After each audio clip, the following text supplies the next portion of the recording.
بقول لك ايه، انا جاي لك من المستقبل وجاي اوريك احلى صالون بستايل تركي عينك هتشوفه في حياتك. صالون ريشه بستايل تركي خفيف في تفاصيله وكميه عظمه في الديزاين بتاعه مفيش بعد كده.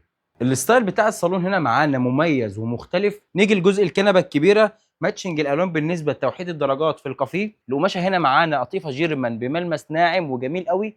نيجي لدرجات الخشبي، واللي هنا بنبص هنا على تفاصيل الخشب بقيمه البسيطه قوي، وكمان درجات العسلي عامله ماتشنج تحفه. نيجي بقى للستايل الاتنين فوتيه واللي طبعا مش محتاجين شرح كتير.